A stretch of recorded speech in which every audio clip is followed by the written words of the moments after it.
Howdy everyone, welcome to Zoonosis with Joy. I'm Joy, and today we've got a tier list. This is a foreign animal diseases tier list. So to kind of explain, I've made a tier list format once before on this, the biological weapons tier list. Check it out, it is actually really cool. Lots of interesting information.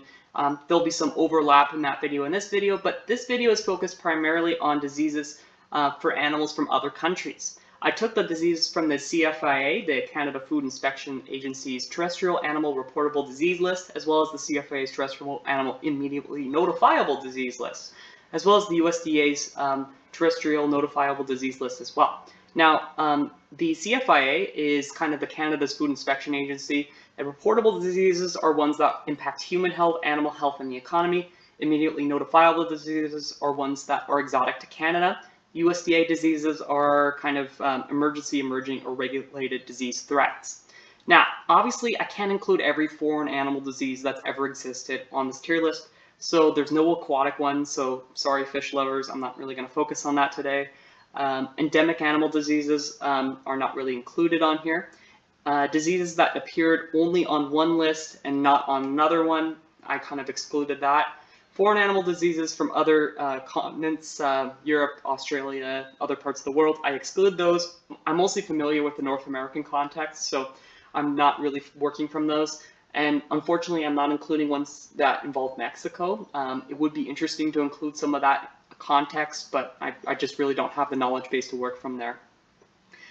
Honorable mentions, I should say at the start here, brucellosis was only on the USDA list. It wasn't on the Canadian one, suspiciously, I don't know.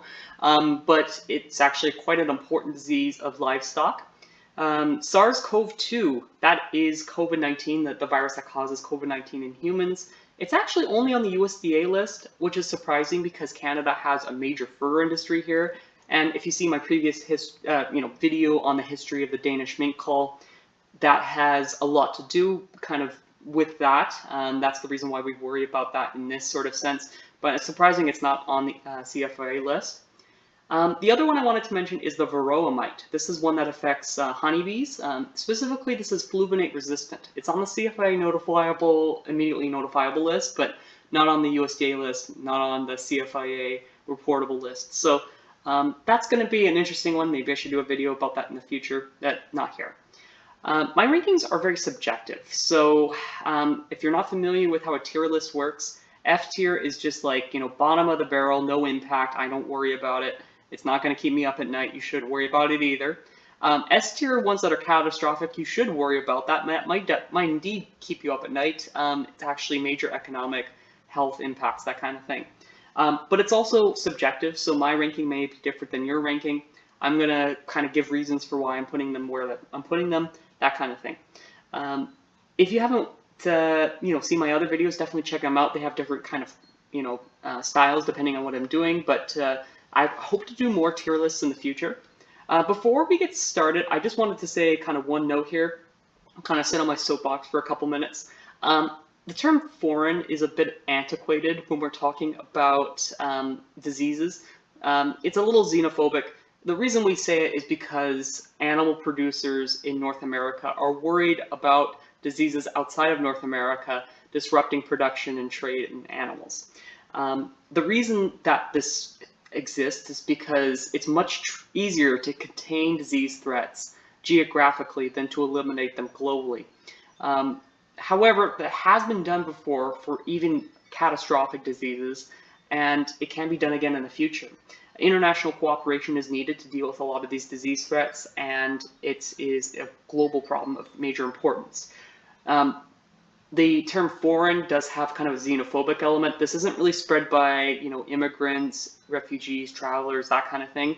In fact, much of this is caused by climate change. It's caused by industrialized animal agriculture, industrialized animal trade, that kind of thing. The affluence of North America means that we have a global responsibility to share our knowledge, experience, and our resources to help combat some of these animal disease threats. Veterinary care is not affordable in most of the world, and animal health comes second to human health and basically everywhere. So we need to work together to try to eliminate many of these threats. And if you live in a region where these diseases are endemic, reach out, leave a comment and or if you have any questions about this video, I want this to be accessible to not just to veterinarians or people who are interested in animal health, but to everyone, because there's a chance that you may need to know about some of this information in the future, or if you just want to learn about global trade or animals, or if you just want to hear me talk and make jokes, that kind of thing too. One other thing I wanted to point out is, what's the importance of economic impact? Oh no, the economy, why does that matter? Well, a lot of people rely on animals for their livelihood because it is a traditional way of producing food. Many places, especially in Africa and Asia, it is basically the only accessible form of wealth and upwards mobility a lot of people have. So economic impacts can be ruinous for some of these diseases and some of these species affected. So, and we often think of, things like horses and, as luxury animals, but in much part of the world, horses, donkeys, mules are working animals, and the economic impacts can be devastating. So, and it's not just, economic impacts in terms of dollars, but also jobs lost, costs, that kind of thing. So it's a little bit more pragmatic. I'm of course have some thoughts about industrialized animal agriculture and the way it's done. I'll set that aside, and that's kind of the end of the soapbox for now. I want to get to the tier list. So I reiterate, I'm trying not to be xenophobic. This is the common name for what we're talking about here. Maybe the names will change in the future, and hopefully they will. But the first one we're talking about is called African horse sickness. It is an orb virus that's endemic to Africa, the Arabian Peninsula, and has spread recently into southern Europe. It's transmitted by Culicoides midges, which are a kind of fly. And it is actually spreading due to climate change. The climate is becoming more favorable to these midges. The natural reservoir are zebras, but it does spread to horses, and it can cause fever, edema, which is basically swelling of the head, neck, chest. It can cause gastrointestinal pain, which we call colic in horses. If you're a horse person, you probably know that. Hemorrhage to, like the gums, bruising, that kind of thing. Little dip dot bleeding called petechiae, or bleeding into the abdomen, thorax, that kind of thing too. It can lead to fluid collecting in the lungs. We call that pulmonary edema. And death. Up to 90% of affected horses die from this. It doesn't have any human health effects, but or really any major economic impacts. However, it is tricky to control these things. So movement control is important. So quarantining animals from affected countries, that can be one way to prevent the spread. Testing and slaughtering animals that are positive, as well as fly control. So indoor stables with fly netting, draining the soil to help prevent the reproduction of these midges, insecticides, DEET, that kind of thing. There's also vaccinations which are available for this one too. Given the fact that it really only affects horses, it does cause some issues in terms of production and that kind of thing, but it is a major cause of disease. I have to put this at like a C tier. So that is going to kind of impact some of the things that we're talking about. Where do I put it on there? I think this is kind of a solid C tier to start with. I can always change the rankings later, but I kind of like it there basically. Second one that begins with African swine fever. This is a viral disease that affects pigs, warthogs, which are the natural reservoir, as well as wild boars. It's transmitted by oral nasal contact, eating infected meats and contaminated material, soft ticks, that kind of thing. Of course, it's endemic to Africa where warthogs live, but has recently spread to the Caribbean, Eastern Europe, China, East Asia, that kind of thing. It causes an acute hemorrhagic fever, which is just as bad as it sounds. Fever, blueness of the gums, we call that cyanosis. Loss of appetite, we call that anorexia. Vomiting, hemorrhagic or bloody diarrhea. It causes sows to abort their piglets. It causes hemorrhage of the internal organs. It causes a large spleen. Some animals, the ones that survive, get skin ulcers, arthritis, delayed growth, emaciation, inflammation of the lungs, we call that pneumonia, as well as they abort too. Death can be up to 100% in affected herds. This does cause some human health impacts, even if it doesn't infect humans. It actually causes decreased food security in affected regions to the point where it can actually make pork inaccessible to many people and help causes malnutrition to people as well. So this is actually pretty severe. It causes some major economic impacts too. So it actually causes an increase in global pork prices. If there was a major outbreak, it would raise pork prices by up to 85%. If this got into North America, it would cause tens of billions of dollars of damage on the first day, basically, It would cause trade restrictions. It would have to cull entire herds. It would be a disaster. And it also costs thousands of jobs in the pork industry too. So this is actually a major economic disease for pork producers and for pigs. So biosecurity is one of the major ways we prevent this. If you've ever taken a plane across the Pacific, they'll kind of do an announcement over the radio. The pilot will say, okay, everyone, don't bring any pork sandwiches into the country or you're going to get thrown in prison for 5 years. If you ever heard that kind of thing, it's because of this. If you bring pork products from places that do have African swine fever into countries that don't have it, that actually could cause a major outbreak because pigs could eat those pork products. Pigs are not picky about what they eat, and this can lead to major outbreaks, economic costs, protein insufficiency, that kind of thing. So if you are traveling there, avoid it. Enjoy your pork products at home. Barns should set up boot dips and closed barn systems that can help prevent it. Backyard pigs are going to be more at risk of these kind of things. Typically, if they do find a positive barn in a country that is free of African swine fever, they will cull the barn. So this is epidemiologically great. Obviously, this will eliminate the virus. It is problematic for pig welfare and pork producer economics, of course. You don't want to kill pigs unnecessarily. This is going to cause some major economic costs, so there is some resistance to this kind of thing when there are outbreaks. Wild hogs do carry this virus as well, and controlling their numbers helps prevent the spread.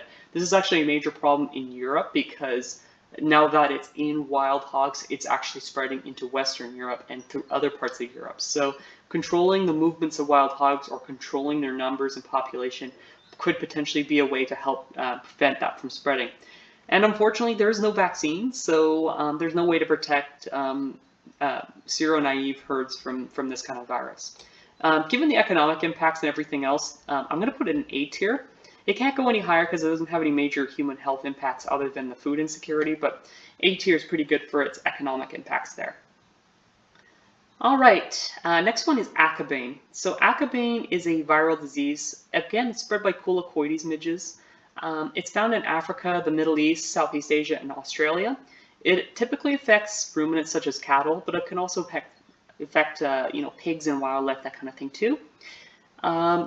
It can cause abortions and congenital birth deformities in calves, especially in the joints, the spine, and the central nervous system. Usually it's the spring calves that when the conditions are moist and warm, and that favors midges. It does not actually cause any disease or mortality in adult cattle, and many animals achieve immunity with seroclinical signs. Human health has, not impacted by all by this. It does cause reduced reproduction in these affected animals. There's actually a vaccination available for susceptible animals. Fall calving can help prevent this kind of thing. It also is covering breeding sites with fly netting can help, insect repellents, insecticides, that kind of thing. I'm going to shove that down in D tier. It does cause some economic losses, but it's really not a big deal, even by the standards of kind of these sort of foreign animal diseases. Okay, moving on. Avian metapneumovirus, which is called turkey rhinotracheitis or swollen head syndrome in chickens. What a lovely name these people come up with. But as you can see in the picture, yeah, it does cause a swollen head syndrome. It's a respiratory virus. Typically, it's transmitted through direct contact and aerosols. Wild birds are the reservoir species. They spread it to chickens and turkeys that way. It is found in North America, Europe, and Asia, and Africa. I will say that it's not technically endemic to North America. There are some subtypes that are foreign to it, such as A and B. C, D, and subtypes, and D subtype 1, D subtype 2 are found in North America, so there are certain subtypes of this virus that are kind of found elsewhere. What species are affected? Typically poultry, so like I mentioned, kind of turkeys, chickens, that kind of thing. It causes high morbidity, so a lot of animals can be affected up to 100%, but low mortality. It typically causes breathing difficulties, net respiratory discharge, rales, sneezing, coughing, swollen periorbital edema, conjunctivitis, infraorbital sinusitis. It doesn't impact human health. It does cause some economic losses for layers, especially because it causes eggshell problems, fewer eggs, that kind of thing. It is controllable with vaccination and strict biosecurity. So given the fact that there's a vaccine for it, and its major impacts are kind of economic, again, I think that's going to have to be D tier there. All right, this one is definitely not D tier. This is anthrax. So anthrax is a gram-positive spore-forming bacterium. It contaminates the soil, and it's found worldwide, although most cases are in India and Pakistan. All warm-blooded animals can be affected by this. There are kind of three major sort of forms of this. So there's cutaneous anthrax, which causes dead skin ulcers, necrotic skin ulcers. GI anthrax causes nausea, bloody vomiting, diarrhea, abdominal pain, headaches, anorexia, ascites, basically fluid filling up the abdomen, that kind of thing. There's also pulmonary anthrax, which causes hemorrhagic mediastinitis, basically bleeding into the space of the thorax, and then pulmonary edema, fluid in the lungs. Now, this is a huge risk for animal workers, slaughterhouse workers, and veterinarians like me, because we're going to be doing necropsies and working with dead animal cadavers. It is a potential biological weapons agent. This is the one that they were worried about was going through the US postal system back in 2001. So there you go. It has been weaponized in the past, and this is one that Saddam Hussein was kind of interested in as well. It is a very nasty one, kind of horrific that way. The economic impacts can be large because it causes slaughterhouses to shut down, and it drives up meat prices that way. It also disrupts trade and increases security costs, biosecurity costs in terms of controlling that. This can be a very difficult thing to control effectively because you need a lot of personal protective equipment. The spores can infect your lungs and cause major illness and death. So you need to be wearing containment suits that way. Soil decontamination is important as well. Cadavers need to be buried at least 2 meters deep or incinerated to prevent the spores from germinating, and it needs to be done above the water table so that the bacteria don't infect the water supply. Vaccinations do exist for that, but it's not widely used outside of endemic areas, though many countries keep a vaccine on reserve in case of a major outbreak. This one will cause major sort of health concerns if it does get out.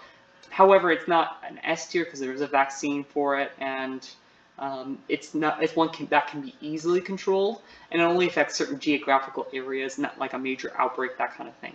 So that's going to be an A tier for me. I mean, other people may kind of disagree with that. You know, I was kind of putting it between A and S, to be honest with you, but you know, A is for anthrax. So there you go. Avian influenza, so specifically highly pathogenic avian influenza. This is the one that was the big deal, especially last year and the year before. It's an influenza A virus. There's, of course, low pathogenicity, so less likely to cause disease, and high pathogenicity, more likely to cause disease strains. Of course, this was initially restricted to Southeast Asia, but it's a global issue. We have to distinguish between antigenic drift and antigenic shift. So with antigenic drift, basically, is what happens each cold and flu season. The flu virus will evolve somewhat, and the frequencies of different antigens on the flu virus change. This is why you need to have a flu booster each year, because the virus does change each year. So that's kind of, it could cause you to become infected if you're not vaccinated for that specific kind of strain. But antigenic shifts can also happen. This is a much worse sort of catastrophic sort of thing. It's a recombination of antigens in a mixing organism, particularly pigs. Basically, pigs can mix in avian and human influenza together and form a whole new horrible strain that causes a major pandemic.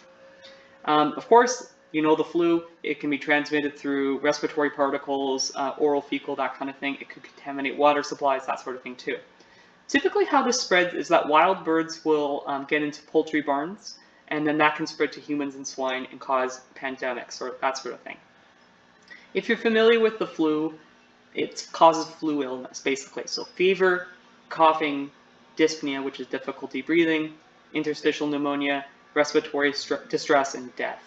And of course, there's a huge range in mortality and morbidity. Sometimes there'll be mass flock die-offs like we were seeing like a couple years ago. Sometimes very little, that kind of thing. It really does vary. There's quite a lot of evolution in these viruses. They evolve very quickly. Very risky for poultry workers, slaughterhouse workers, and veterinarians. So it does have potential to spread avian influenza to other human communities and other barns. So poultry workers that work in one barn go to another barn, they can spread it that way. Veterinarians are kind of notorious for being these kind of vectors for spreading these kind of things. And if an antigenic shift occurs, God's help us all. Impacts on the economy, food insecurity, and economic losses, of course. Biological control procedure. So having a closed poultry barn is crucial to prevent wild birds from accessing it. Boot tips, PPE, masks that can help prevent worker infection and contamination of the barn, that kind of thing. Mass vaccination is often necessary yearly for poultry burns, but also for humans and poultry workers. Get your flu vaccine, absolutely. There's a huge risk, not because that the flu vaccine protects against avian influenza. It's because if you get infected with avian influenza and you get infected with the kind of flu virus that we get seasonally, that can cause the pandemic to occur. So that's one that is very crucial if you are working with any kind of animal, but especially poultry and especially that kind of thing. Affected barns with this kind of highly pathogenic avian influenza should be culled. Okay, this is obviously an S tier. I don't really need to argue why pandemic potential can't be anything lower than that. I mean, that's pretty bad. So I'm putting that right in S tier. Blue tongue.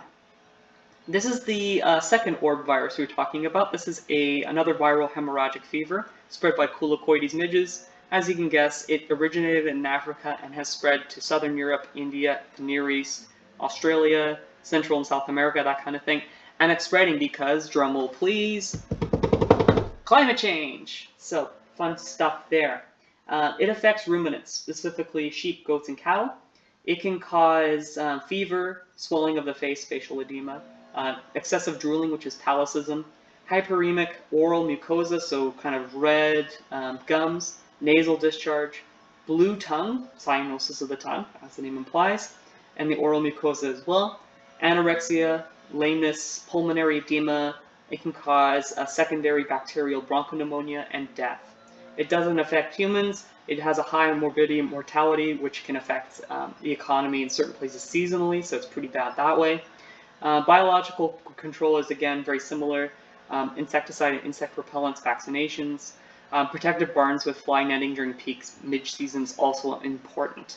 Now, this one, since it affects a food animal, I'm going to actually put it a little bit higher than, well, I could probably, put it a little bit higher than that one. So it's in C tier, but it's a high C tier. I think that's kind of, and I'll put this one over here.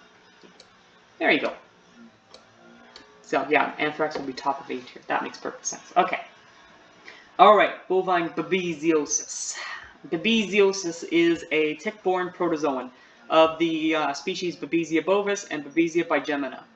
It is spread by a tick called Rhipicephalus microplus.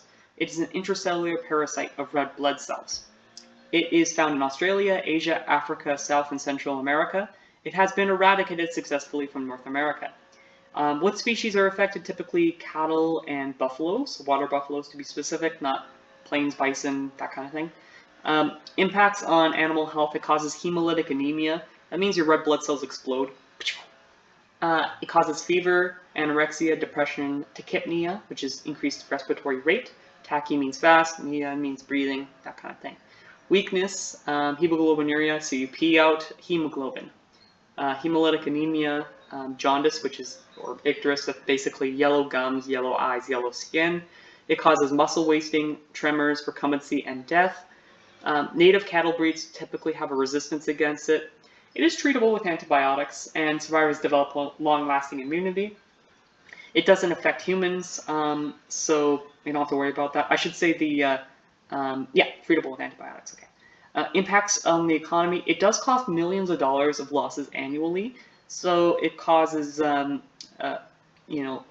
causes the Australian economy about 16.9 to 23.2 million USD in early 2000s dollars, so that's probably like 25 million today, that kind of thing, USD. I'm not sure about the numbers. Anyway, vaccination is effective, but chilled vaccines only have a 4-day shelf life.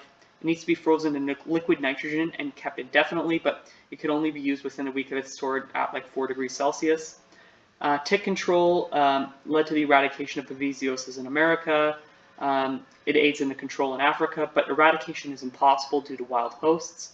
resistant breeds, endemic breeds are also available that can help manage losses basically that way.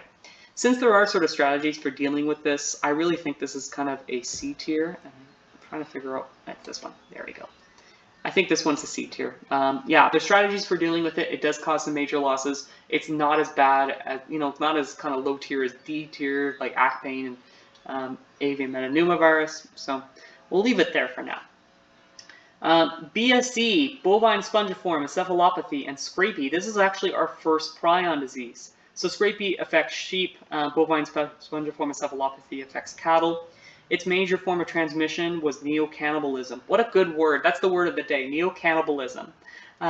It's recycled cattle products fed to cattle and sheep, that kind of thing. So feeding herbivorous animals to other herbivorous animals. It's kind of a metaphor. Anyway, it does cause vertical infections as well. So cows can pass it to their calves, ewes can pass it to their lambs, that kind of thing. In scrapie, it is also spread through feces and urine. So affected scrapie sheep can spread it to other scrapie sheep, that kind of thing. And as we know, prions are kind of misfolded proteins that are concentrated in the brain, the spinal cord, the eyes, and the distal part of the GI tract, the ileum. Distal small intestine, I should say.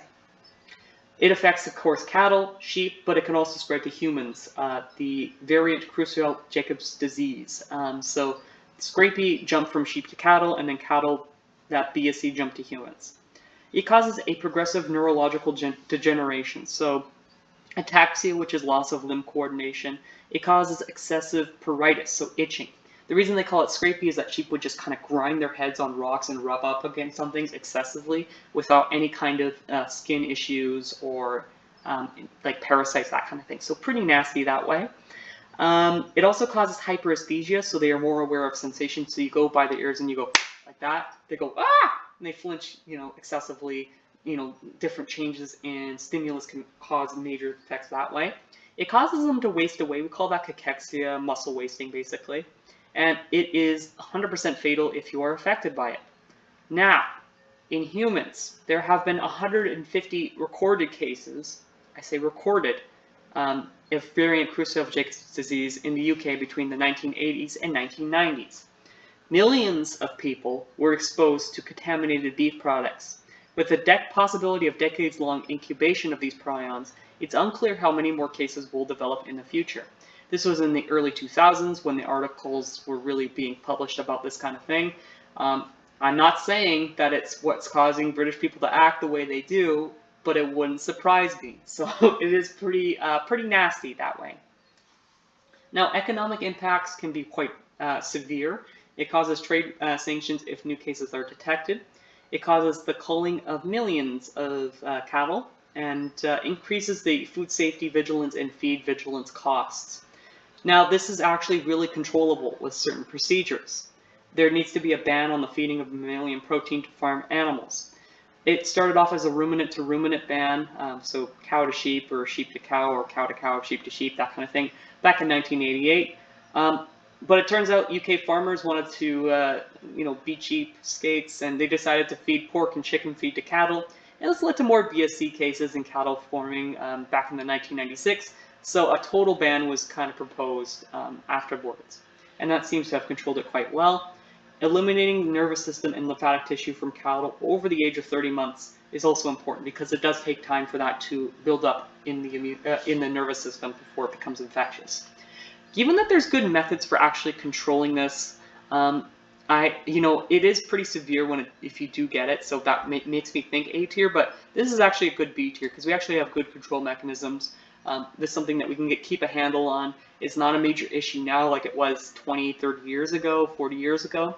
Otherwise, I'd probably put that at A tier, maybe S tier. But B tier is a good place for it now. B for bovine spongiform encephalopathy. Now, chronic wasting disease, I do have a video about this. Check it out. It goes a little bit more into detail. It is a prion disease of deer. So it causes, it's spread through the urine, feces, saliva, that kind of thing. So it's far more contagious than our other ones, and it does persist in the environment for a long time. Prions are misfolded proteins. They don't break down quite as easily as like bacteria, viruses, that kind of thing. It affects cervids, which are deer. It's unclear if this can jump to other species, but under laboratory conditions, you can infect rodents. It causes, again, progressive neurological degeneration, muscle wasting, increased urination, increased drinking, that's PUPD, polyuria, polydipsia, regurgitation, aspiration, pneumonia, as well as death. Okay, human health impacts, we actually don't know if this one could possibly spread to humans. It's possible, we don't really know. Economic impacts are kind of mixed. It does affect migratory caribou herd health, that kind of thing. It's a huge risk for people who depend on cervids for traditional country foods, so First Nations, Inuit, Métis, Indigenous peoples, that kind of thing.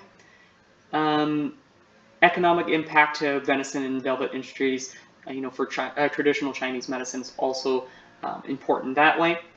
The biological control procedure is basically depopulation for captive cervids, but we don't have a good mechanism for preventing the spread in wild cervids. And it is spreading throughout North America. We don't know quite the human health consequences yet. This makes it a good C tier because it could be higher, it could be lower. It's not a huge major species that we're dealing with, but it is something severe. Moving right along to classical swine fever. It is a viral disease that's endemic to Asia, Eastern Europe, Americas, and some African countries. It affects pigs primarily. It is also called hog cholera. It's not related to human cholera at all, that's just what it's called. It's very confusing, I know. Acute clinical signs typically present as fever, anorexia, and GI clinical signs, vomiting, diarrhea, that kind of thing. Weakness, conjunctivitis, neurological signs such as weakness, paralysis, and convulsions. Skin hemorrhage, so bleeding in the skin, and bruising, that kind of thing. And cyanosis, so blue gums, that kind of thing too. Chronic clinical signs can occur as well. Recurrent fever, depression, weight loss, dermatitis. It can cause secondary respiratory and GI infections, and it is up to 100% mortality. It doesn't affect humans, but it is a major cost for swine producers economically. Biological control procedures, if they're in countries that are free from classical swine fever, isolation and culling affected herds is effective. Endemic countries use vaccination of domestic herds, which is a safe and effective vaccine. It's a good vaccine. It's spread by wild boars, and it can be successfully eradicated. Given its economic costs, particularly in China and other parts of the world, and the risk this would pose to the hogs in our current systems, this is a solid B tier. It's not as bad as African swine fever, but it's pretty bad, and it does have some major economic consequences associated with it. Contagious pleuropneumonia. This is a mycoplasma pneumonia. So mycoplasma is a intracellular bacteria. It's endemic to much of Africa, and it spreads through respiratory particles. There are kind of two different types that I kind of bunched into one because I don't want to talk about this twice. Cattle is Mycoplasma mycoides, and goats it's Mycoplasma capricolum capillomoniae. It causes fever, respiratory distress, coughing, nasal discharge, severe fibrinous bronchopneumonia, pleural effusion, which is basically fluid in the chest, kidney disease, tarsal joint disease in calves. Up to 100% of animals in a population can be affected, and it has a high mortality rate. It is treatable with antibiotics, but pulmonary sequestra can lead to chronic infections, and there is a risk of antimicrobial resistance. It causes no human health impacts as far as I'm aware. It causes severe productivity losses in the cattle and goat industries, obviously. It's controlled by, it's been eradicated in Europe, Americas, Australia, and much of Asia. Mass vaccination exists, but there's a need for safer, cheaper, more effective vaccines. Culling effective herds has also been helpful that way. So that one, contagious pleuropneumonia, that's probably a C tier. I mean, it's been eradicated successfully. It is a major problem in many parts of the world, but I can't really rank it higher than that. So I'm going to put that at a C tier for now. I might change my mind later, but I think that's a good place to put it for now.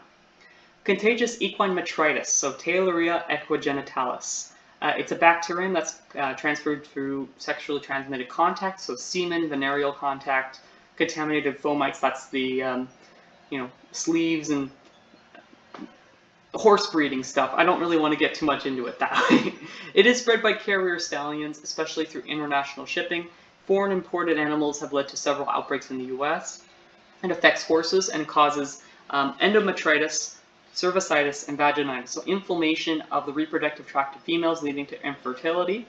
Stallions are unaffected clinically, and it has no human impacts. It is a big problem in the thoroughbred horse breeding kind of trade, so it is important that way. It can be easily controlled with fomite disinfection using UV, high temperatures, low humidity, screening of breeding horses, and antibiotics for positive horses. So again, I don't know, this one's a D tier. I can't see it any higher than that. Doreen. Okay, sorry. Excuse me. Okay. It causes covering, this is called covering sickness, or Doreen. It is Trypanosoma equiparidium, which is a protozoan. We'll talk about Trypanosoma a little bit more later. This one's kind of different than other Trypanosoma, so it has to have its own kind of thing. Unlike other Trypanosoma, it doesn't affect blood tissues. It actually is venereally transmitted as well as vertically transmitted. It's endemic to Asia, Africa, South America, South and East Europe, Mexico, and Russia. It's been eradicated from other countries. Again, closely related to, Trypanosoma evanescens and Trypanosoma brucei, which is Sura and Nagana, respectively. It affects horses, donkeys, and mules. It causes swollen genitalia, as we'll see in the picture, cutaneous plaques, you can see that too, fever, neurological signs, that kind of thing, and it's often a chronic waxing and waning illness. It is fatal to horses. It does cause chronic illness in donkeys and mules. Up to 50% of horses die from this. Animals that are affected are not recommended to be treated because the risk to herd health is too high and incomplete cure with clinical diseases are found. Impacts to human health, doesn't really seem to be any major impacts there. Impacts to the economy, it does cause trade and restrictions and reproductive problems for horses for sure. It's very difficult, expensive to definitively diagnose due to low number of parasites. Isolation and screening of imported horses with serum titers can be useful, and slaughter of infected animals is recommended. There is no vaccine. Given the difficulty and the severity of this, but also the fact that it's not major, I'm going to put it in C tier. It's not as low tier as kind of Taylorelia equigenitalis, so I'm not really that concerned about it. But yeah, C tier is probably appropriate there. Duck viral hepatitis is a hepatitis virus of ducks, surprisingly. It affects mallard, Peking, and muscadine ducks, and you're asking yourself, there are more than one kind of ducks? Yes, there are many different kinds of ducks. It typically affects young ducklings, 6 weeks of age, and it causes lethargy, ataxia. Episiotonos basically means like sky gazing, so arching of the spine, that kind of thing. It causes enlargement of the liver and hemorrhage of the liver, and it can cause death. Up to 100% of affected animals die, and up to 95 to 100% of animals die like that, but up to 100% are affected in a population of ducks. It doesn't cause any human health impacts. It does have a high impact on duck farms. Vaccination is preventative, especially of breeder ducks and hatchlings. Again, since this only affects one industry, it is preventable. That's a D tier. It has some minor impacts, so yeah, I think that's important. I'll put it in D tier. Epizootic hemorrhagic disease is a viral disease, again, an Ord virus. This is their third and final Ord virus. I promise no more Ord viruses after this. It's related to blue tongue and African horse sickness. It has caused outbreaks in North America, Asia, Africa, Oceania. It is spread by Culicoides midges, and as you can guess, climate change. Wow. Okay. It affects ruminant livestock, but especially cervids. So this one is a major issue for white-tailed deer. It causes animal health impacts such as fever, lethargy, weakness, lameness, anorexia, oral and gut ulcers, excessive drooling, hemorrhagic disease of the mucous membranes, pulmonary edema, pleural effusion, hemorrhage, that kind of thing, death. Mortality is quite variable. Bovines often become ill but rarely die. White-tailed deer die up to 100% of the time if they get infected by this. It doesn't have any human health impacts. It causes some economic impacts, but it's quite variable. Biological control procedures, its vaccinations are available in the United States and Canada. This does have some impacts. I think I would probably put it at a C tier as well. You could argue it might go in D tier, but with the other Ord viruses like blue tongue and African horse sickness, I think you can just kind of put it right there. And they'll all we can always kind of put them together. Okay, I'll even do that. That way you will all remember that. Wonderful. Isn't that nice? They're a happy family there. Okay.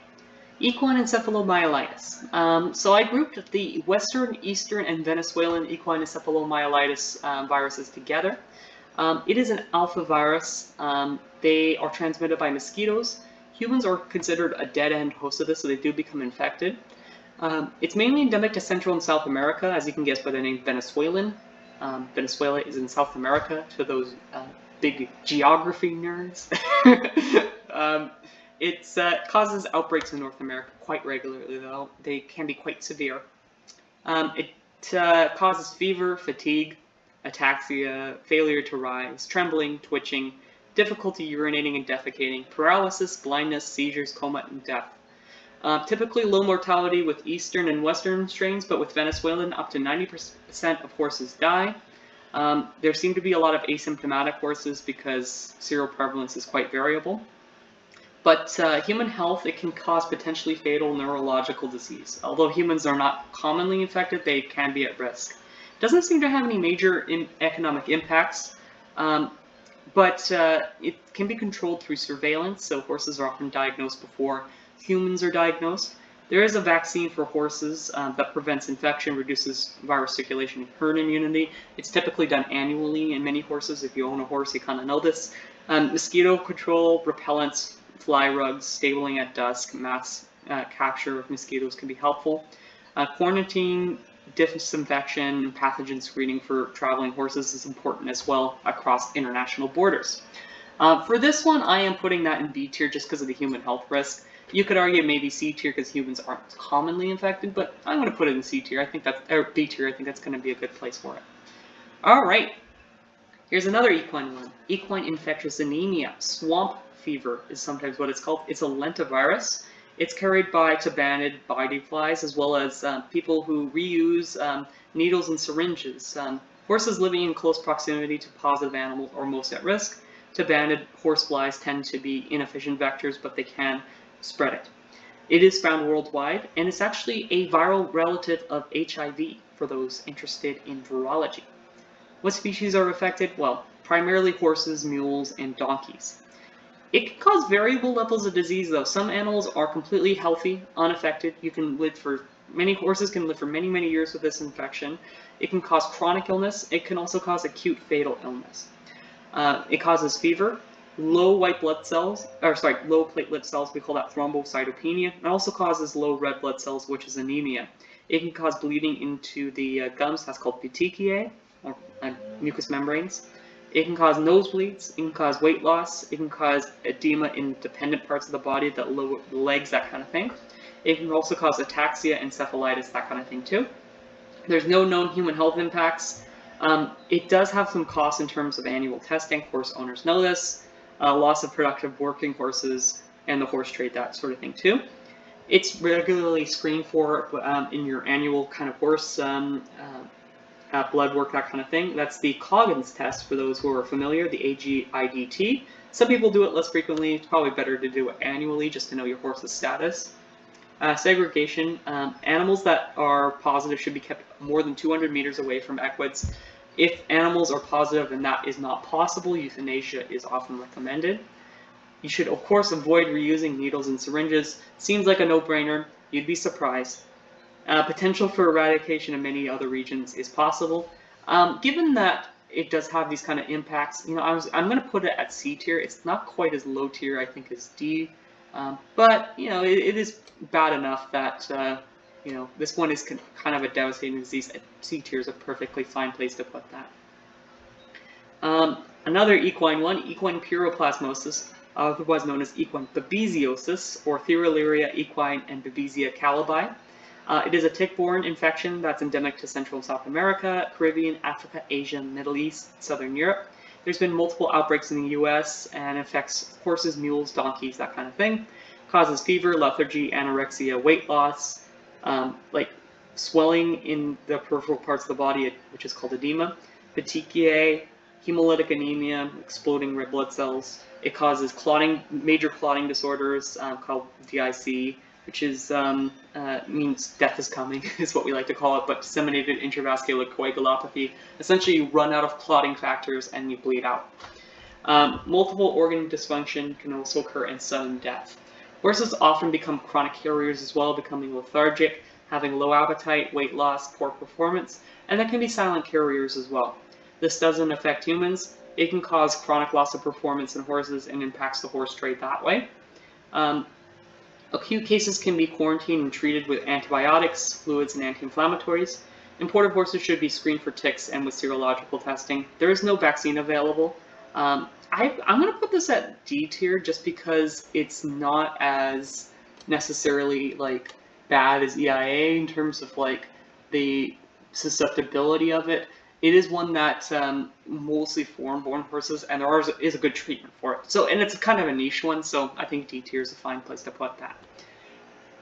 Foot and mouth disease. This is a picornavirus. It is multiple serotypes, and there's problem with this one is there's not really a cross protection. So if you've been infected, well, if an animal's been infected by this one, they don't necessarily develop antibodies to protect them against other serotypes. So kind of nasty that way.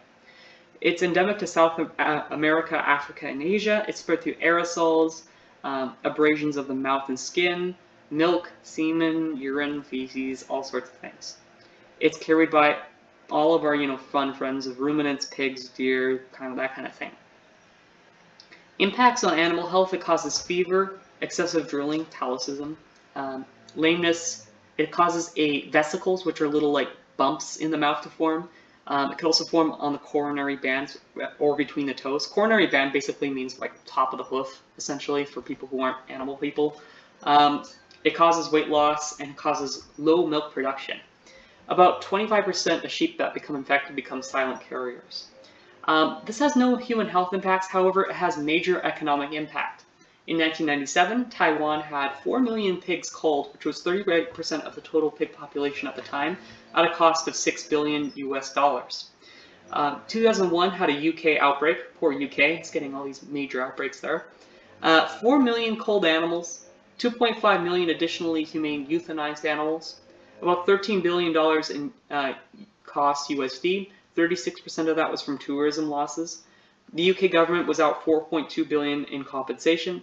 It led to minor outbreaks in France and the Netherlands, and foot and mouth disease also has potential as a bioweapon against US agriculture. Vaccination, as I said, can be used. It does take weeks to establish immunity, and vaccinated animals can become chronic carriers if they're later infected. Affected herds should be culled, and animals from foot and mouth disease endemic countries should be restricted. Given the economic impacts, like you can't put that really any lower than A tier. Like there's very rarely a disease in animals that amounts to billions of dollars. There's a few on this list. It's also one of the more horrific ones. I remember in vet school, there was a video they made us watch of a foot and mouth disease outbreak in Saskatchewan back in I believe it was the 1950s or 60s. And basically it's catastrophic. They just have to cull every single animal in the area, mass grave sites, and they basically destroy the entire economy there for years. And then they have like the trucks that go in there, they spray them down with disinfectant.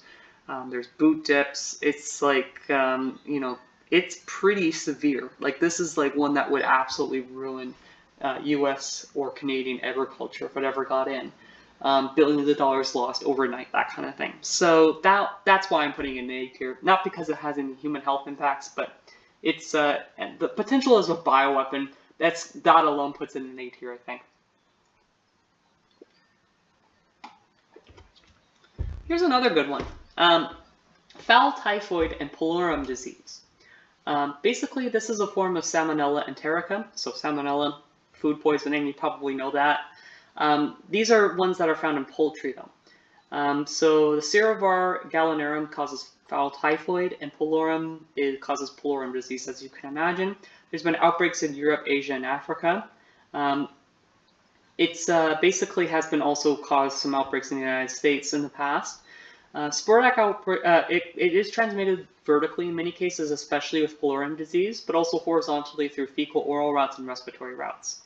Risk factors include poor genetics, if the really inbred populations or that don't have resistance against it are at risk, overcrowding of poultry barns, malnutrition, stress, poor ventilation. As you can imagine, a lot of industrial Poorly run industrial poultry farms are at risk of these kind of things, and it has caused frequent outbreaks worldwide.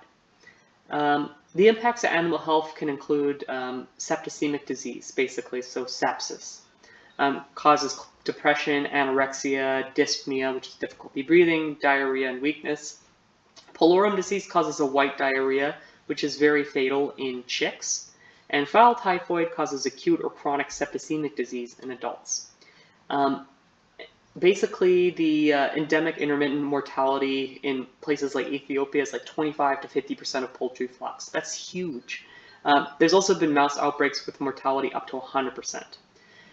Now, this is significant for us and people who eat chicken because it causes thousands of deaths worldwide as a foodborne pathogen. It also is a risk for antimicrobial resistance. As you can imagine, in many countries where this is endemic, they try treating this with antibiotics, and that can lead to antibiotic resistance and spread to humans and cause all sorts of fun problems. The impacts on the economy are quite considerable. It causes reduced productivity. You have to replace the infected flocks, and of course the cost of treatment can also be huge. So eradication, if that's the goal, then serological testing and slaughter and culling of affected barns is important.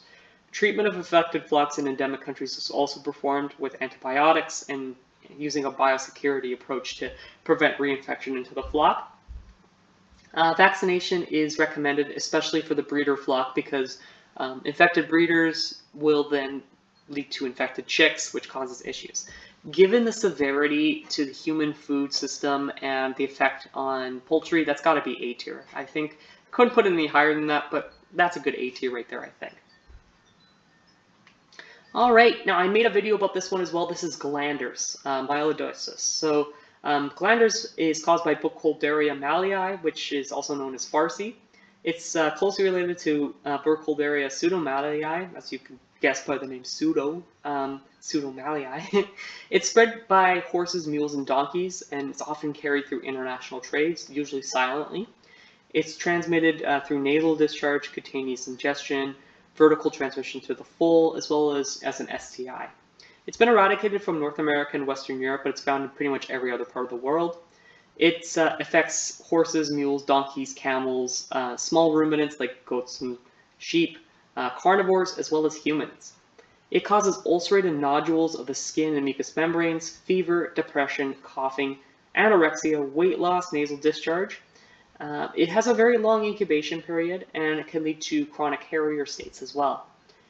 Human health impacts can be quite high, so horse handlers are most at risk, and veterinarians. People who eat horses are at risk because bacteria can spread through undercooked meats, that kind of thing too. And of course, this was used as a biological weapon agent in World War I and World War II, especially in an age where they relied a lot more on horses and pack animals for moving things, and cavalry. This was a huge, huge problem because they could just infect the animals, infect the horse handlers, and just cause major issues for supply and military purposes. Today, the major cost is for productive animals, so especially outside of the US, but in the US and Canada as well, this is a huge problem for horses that are working animals, or mules and donkeys that are used as like transportation, plowing, that kind of thing too. Biological control procedures it's often difficult to diagnose correctly because serology can be tricky.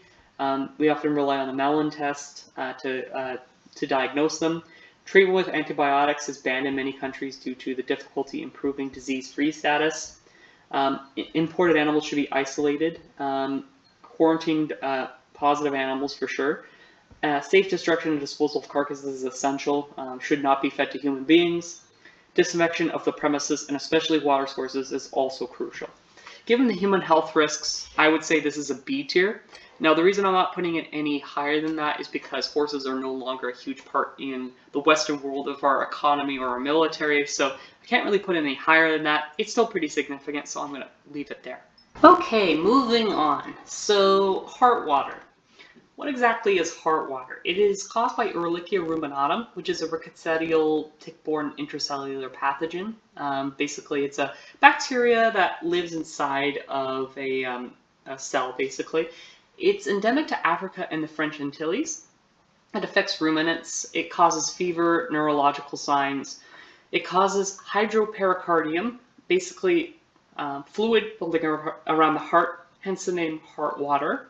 It causes hydrothorax, fluid in the chest, pulmonary edema, fluid in the lungs, cerebral edema, fluid in the head, and it can cause death. There's often chronic carriers, and there's potential for mass die-offs in many cases. Impacts on human health are not really applicable here. It does cause production losses. Control procedure, it can be controlled pretty well with tick-borne tick control, so acaricides. That can be expensive, and it does have environmental contamination resistance concerns that way.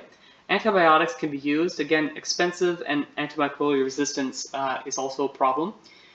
There's also a serum vaccine, quote unquote. It's given as a kind of serum that's transferred through the IV, so intravenously. It has to be preserved under ice, and the effective duration of that vaccine is unknown. There's not really any other vaccines that are commercially available that are more practical. Given that it's been eradicated in multiple areas, I think we should put that in D tier. You know, it's one of those problems that's a neglected disease. It could be eradicated in many places, but it's just, you know, the reason I'm not putting it any higher is because you can use tick controls to kind of prevent that there. Hendra virus. So Hendra virus is a paramyxovirus, kind of like a flu virus, that kind of thing. It emerged in Hendra, Queensland, Australia in 1994. There's been multiple outbreaks in the last 30 years. It's transmitted through bodily fluids. The natural reservoir is called the Australian mainland flying fox, which is a kind of bat. 25% of them are carriers. It does affect horses, humans, and in one case, a dog. So, typically it causes a severe influenza-like illness, fever, coughing, depression, anorexia, increased heart rate, which is tachycardia, increased respiration rate, tachypnea, dyspnea, swelling of the face, which is called facial edema, muscle fasciculation, twitching muscles, ataxia, interstitial pneumonia, encephalitis, which is swelling of the brain, and death. It has a very high mortality. About 75% of animal cases in horses die. Human health, it's about 57% of cases end up dead. So horse handlers and veterinarians are most at risk, especially if they're caring for sick horses or if they're performing necropsies. Of course, this has negative impacts on the availability of veterinary services and veterinary professionals in Australia. It also has major impacts on flying fox conservation. Flying foxes did nothing wrong. They didn't choose to have this virus, but they are the major carrier for it, and they are an important pollinator species, so that does have some economic consequences that way. There is a vaccine available for horses, but control measures otherwise were poorly understood.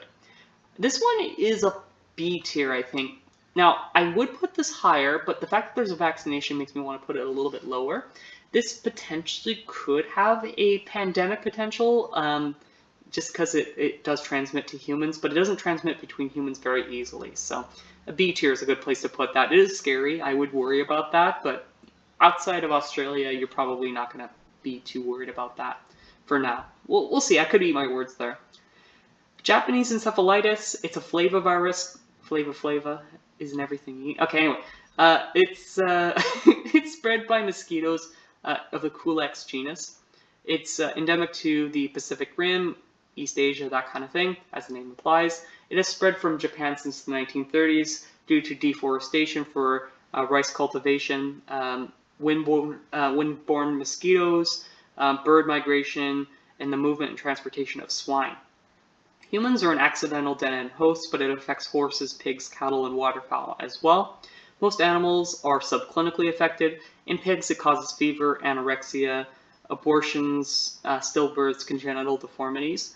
In horses, it causes fever, neurological signs such as ataxia, and death. In cattle, it causes fever, anorexia, depression, circling, inability to walk, and reproductive losses.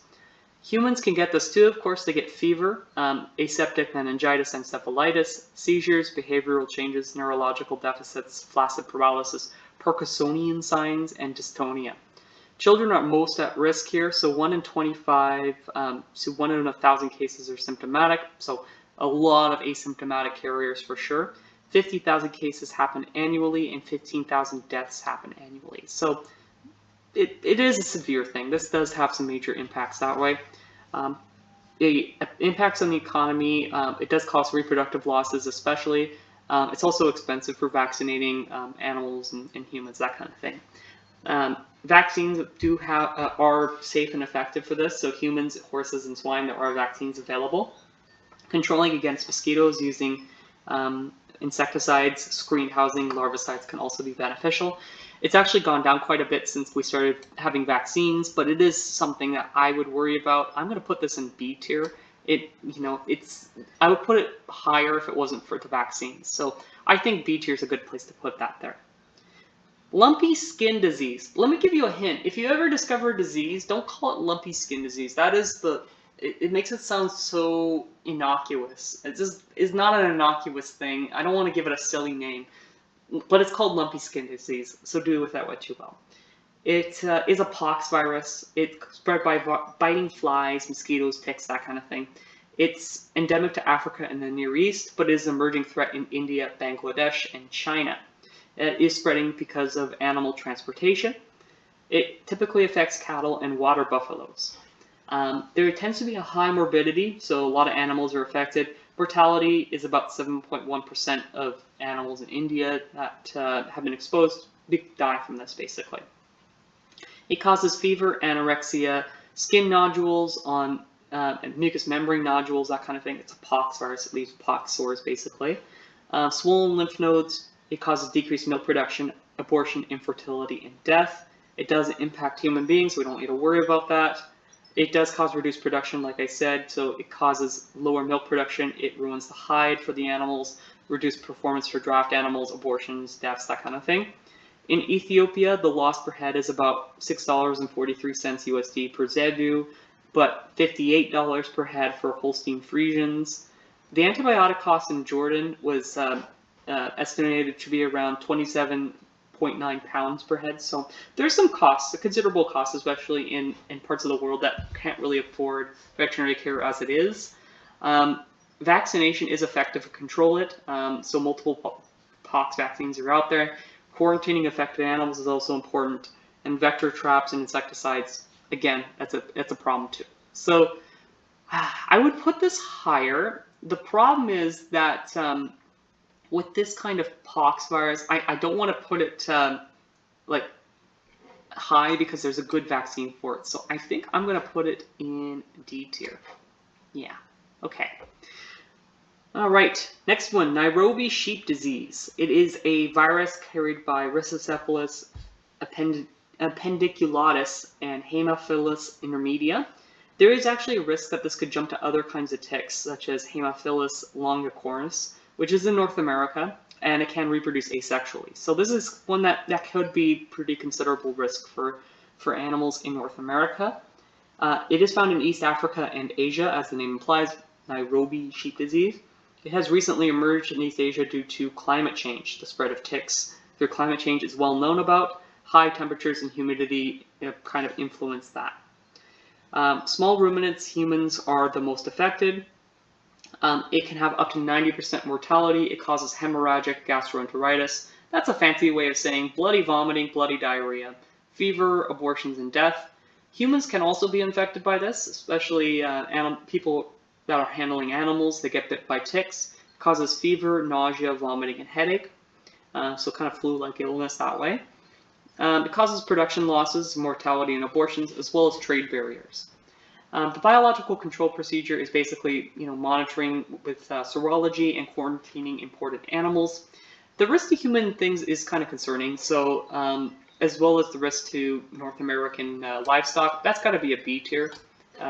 Tick prevention is an important thing. Get your animals on that tick prevention. Keep them on that tick prevention. They're everywhere. My family's dog just recently got a tick on her, and that spreads lots of gross diseases. This is just one of them. Yeah. Newcastle disease, another paramyxovirus, so kind of related to flu virus. The names here are really confusing and really annoying. It took me forever to learn about these in vet school, so it's important. I'll just kind of run through them for now. Lentogenic means kind of low virulence. Mesogenic is a kind of a moderate virulence strain. There's also viscerotropic velogenic, which is high virulence, It causes hemorrhage in the intestines. There's also a neurotropic velogenic, which is high virulence. It causes respiratory and neurological disease. So multiple strains, they really just vary in strength and where they affect the lesions. It's endemic to East Asia and the Pacific Rim. There's been outbreaks in Africa, Near East, and in the United States. It's transmitted through respiratory particles and fecal-oral particles. It affects birds. It is spread by migrating wild birds, the trade captive like cage birds, poultry workers that are spreading things around, poultry equipment, and the trade of poultry products. Again, the impact can really depend on the strain. It can cause depression, diarrhea, swelling of the head, neurological signs like paralysis and torticollis, respiratory signs, decreased egg production, and death. Mortality is about 100% with these velogenic strains, but really mortality can quite vary based on the strains. There's no human health impacts. It causes trade restrictions and production losses. There's actually a vaccines that work really well for broilers and layers. Biosecurity is important to prevent wild birds from carrying this, so bird-proof food and water containers. You minimize movements on and off farms. You can disinfect equipment and vehicles coming in the farm, minimizing movements between farms, and changing clothing and boots. Given those kind of control procedures, given the the risks there, I think this is going to put this in C tier. Like I wouldn't put it any higher than that. Yeah. Nipah virus, another paramyxovirus. We're getting a lot of these here. It's a relative of the Hendra virus that emerged in Malaysia in 1998. There's been no cases in Malaysia since 1999, but there's been outbreaks in Bangladesh and India. It's transmitted through pig contact, eating date palm sap, and eating infected meat, as well as human-to-human contact. The reservoir species are fruit bats. It affects pigs, horses, dogs, cats, and humans. It causes a kind of flu-like illness, very severe flu-like illness, fever, coughing, difficulty breathing, neurological signs like fasciculations, weakness, paresis, nystagmus, seizures, that kind of thing. In animals, typically a low mortality. Humans often show signs of fever, headache, dizziness, vomiting, swelling of the brain, which we call encephalitis, and neurological signs like coma, abnormal pupil reflexes, vasomotor changes, seizures, myoclonic jerking, that kind of thing. It causes psychiatric illness in humans too, so depression, personality changes, chronic fatigue syndrome, that kind of thing. Humans often die from this, so about 52% of people that get infected with this die. It has impacts on the economy, so losses from culling, especially because the date palm trees are also quite important economically to a lot of these farms. You have to understand this is taking place in like India and Bangladesh. They don't have a lot of opportunities to move upwards, and date palm sap is quite popular as a food, so that is a big cost and concern that way. Controlling it is often done through hand washing, barrier protections, disinfection of equipment. Avoiding planting date palms on pig farms and avoiding drinking the fresh sap is a major way to prevent this. It's a huge cultural barrier because a lot of people don't want to do that. Again, like I said, it's a upwards mobility thing. You want to be able to have everything in one place. You want to have a farm that can do it all. It's not necessarily a good idea in this case, but there you go. Affected farms need to be culled. There's not really a good vaccine available. This does have pandemic potential, so I'm going to put it at A tier. It's one that I wouldn't put any higher than that for now. Hopefully we never see it become a pandemic. I don't think it's going to be a pandemic in the future, and I may eat my words on that. That's why I'm hesitant to put it higher than that, because we don't really know the potential for catastrophe there. So I think I'm going to put it at A tier. Maybe I'll put it at the top of A tier. Yeah. Maybe, yeah, I'll put it there. Perfect. Okay. So excuse my French. Next one is called Peste des Petits Ruminants, or the goat plague, sheep plague, that kind of thing. It basically is a morbillovirus. It's close relative of rinderpest, which we'll talk about in a little bit, and canine distemper. It originated in West Africa, Côte d'Ivoire, but has spread through much of Africa and parts of Asia. It affects small ruminants, sheep and goats, as you could probably tell. It causes fever, oculonasal discharge, necrotizing erosive stomatitis, gastroenteritis, diarrhea, and bronchopneumonia. It has no human health impacts, but it affects trade restrictions, production losses, annual vaccine costs. The average reported losses in India are somewhere between 39 to 75 million USD in 2014. It is very expensive to eradicate in many countries. There's been an outbreak in Greece recently of this disease. It actually is quite catastrophic for the goats and the sheep there, so it's quite bad. The control, you need about 80% of the herd to be vaccinated in order for herd immunity, but vaccination can work. Quarantining new animals 2 to 3 weeks before introducing the herd is important, and hygiene is also important. So cleaning and disinfecting equipment, burning, burying carcasses, PPE, that kind of thing. Yeah, so given that, I think I'm going to probably put it at C tier. I wouldn't put it any higher than that, given that there's vaccines that are available for it. It does cause some pretty significant economic losses, so I'll put it at C tier. I think that's a fair place to put that. Okay. Pseudorabies, also known as Ajewski's disease, is an alpha herpes virus. It's the same kind of virus that causes cold sores and genital herpes, basically. Not the same virus itself, but the same family. It's transmitted through saliva and nasal secretions. It affects pigs, sheep, dogs, rabbits, rodents, cattle, and cats. Fortunately, not humans. Pigs are the natural host. It causes reproductive failure in sows. It causes fatal encephalitis or brain swelling in piglets. It causes respiratory distress and delayed growth in growing pigs.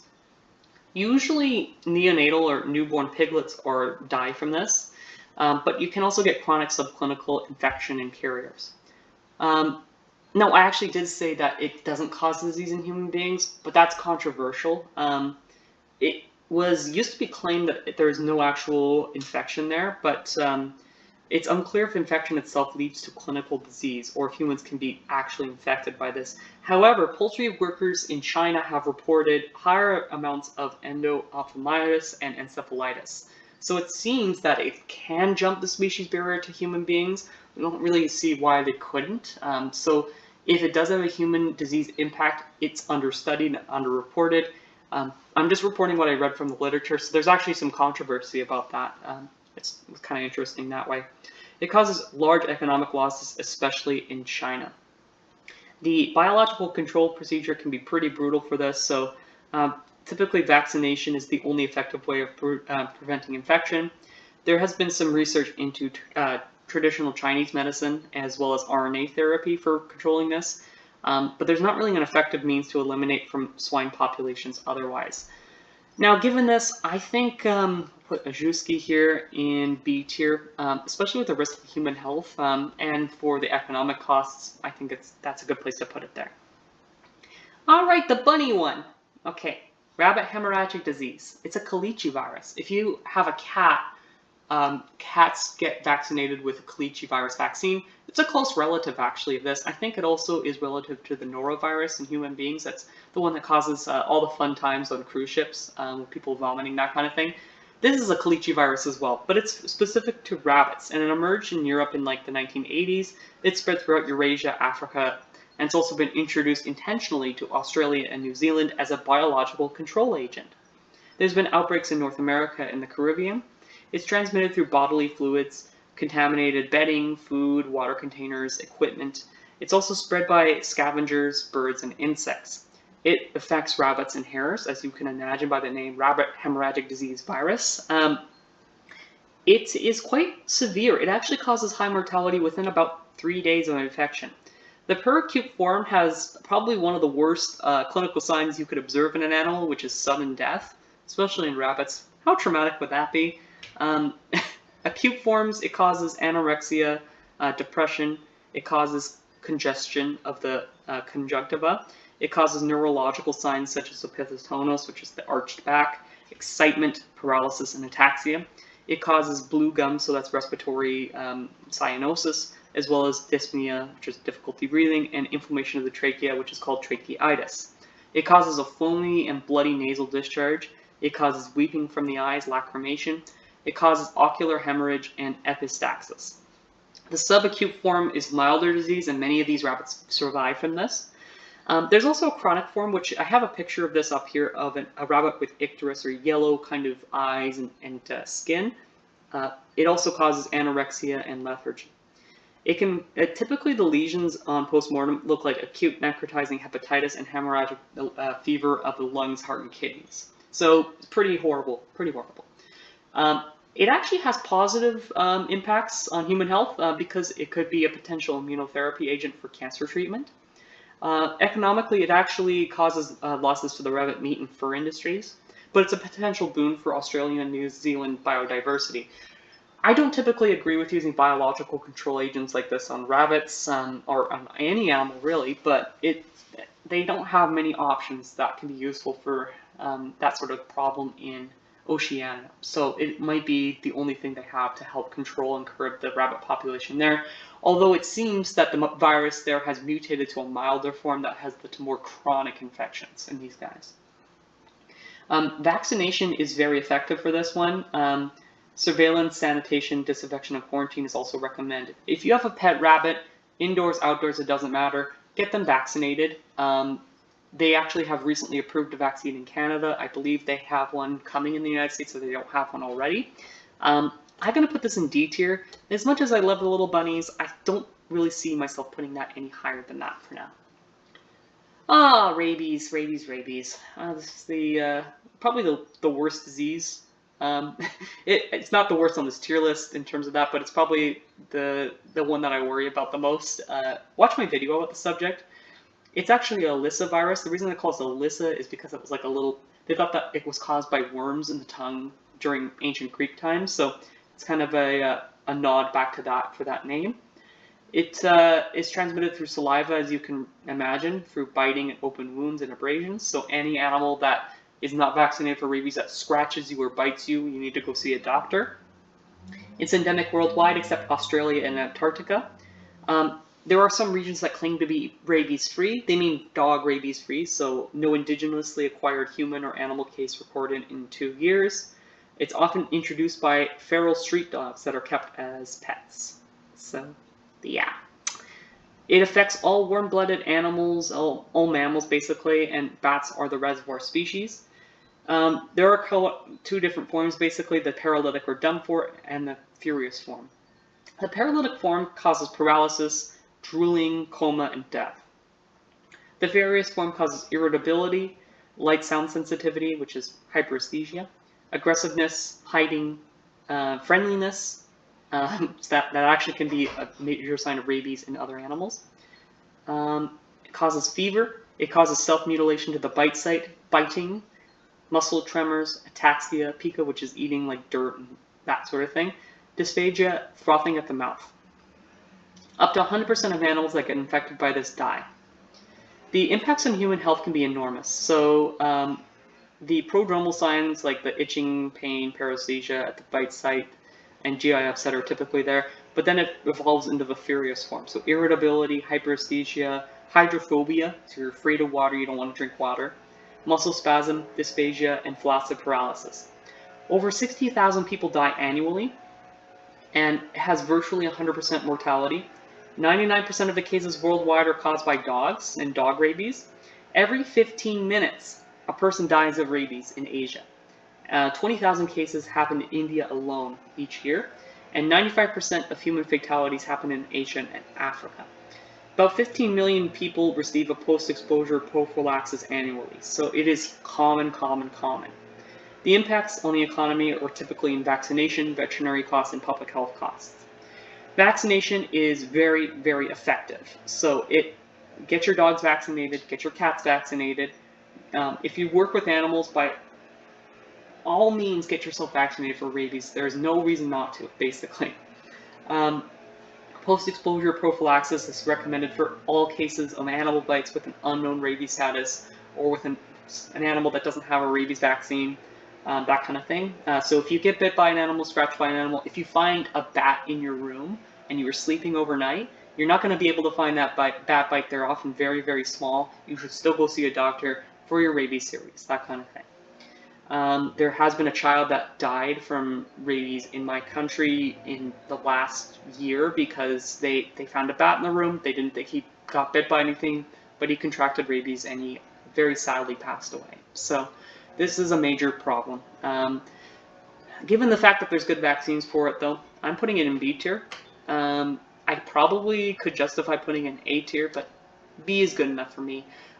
Get your dogs and cats vaccinated, ladies and gentlemen, and people of all genders. This is one that I really worry about because this is one that can be imported from dogs from other countries. It can be caused by bats. This is just one that we need to keep down for good.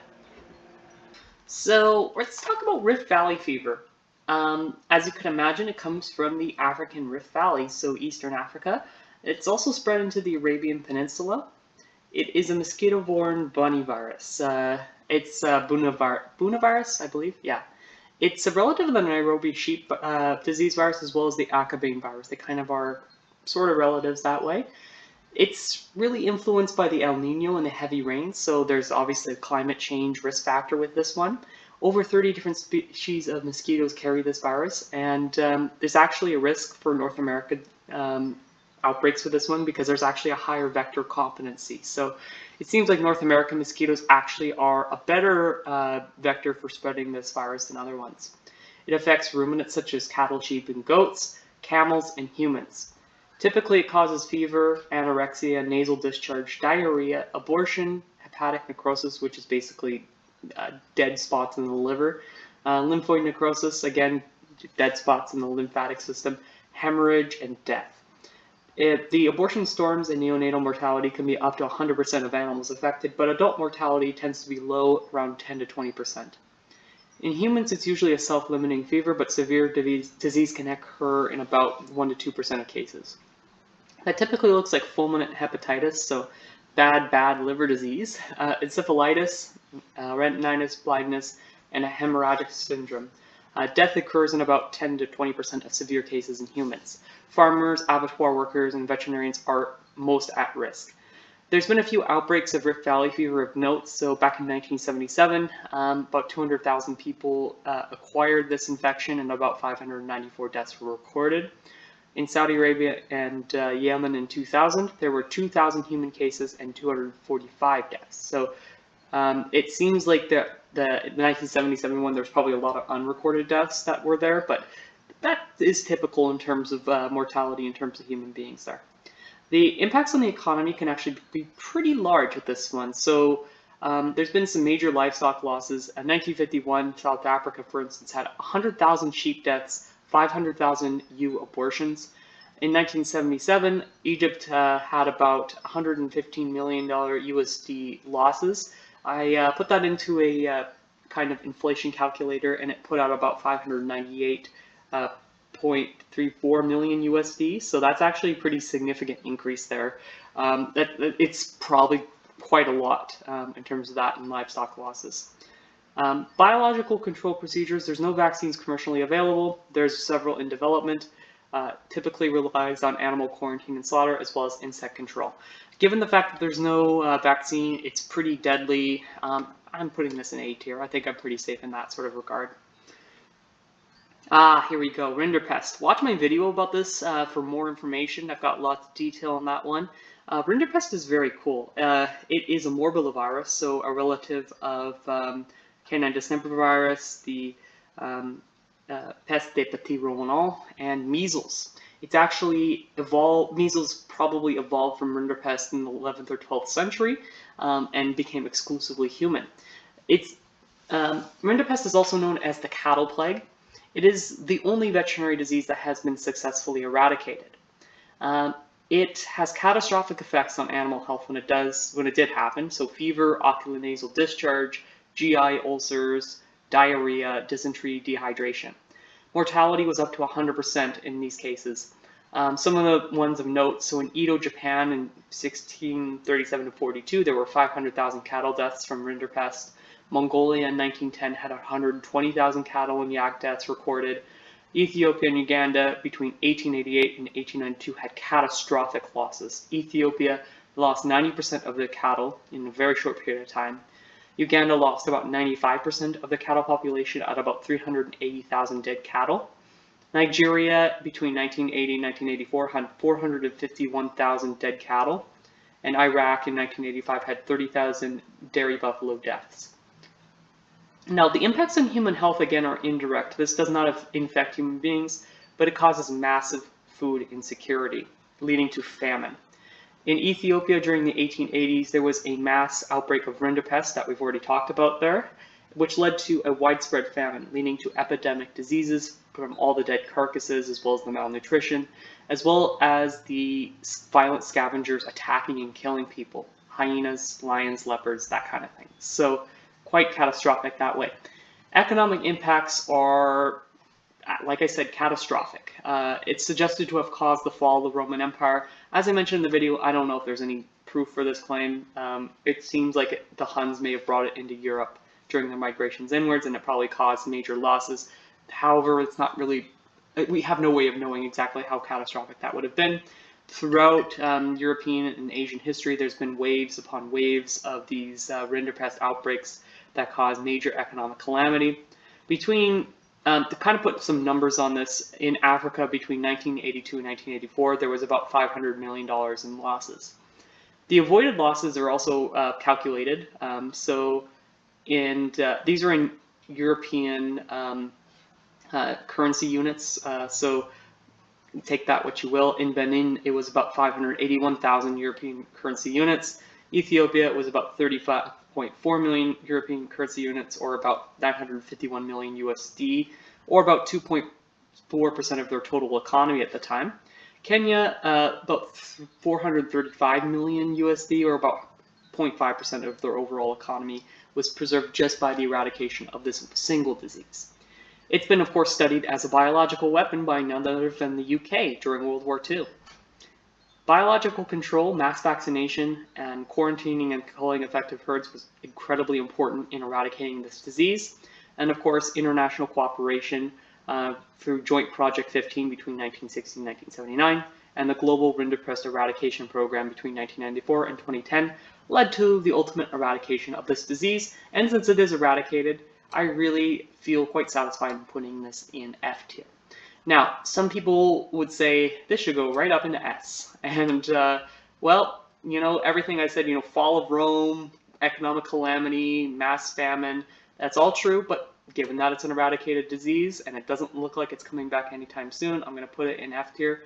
And, you know, if someone is an asshole and does try to bring this one back, I really hope there is some justice in the world. But I'm putting it in F tier, and I hope it stays there. Screwworm. Yes, it's called a screwworm.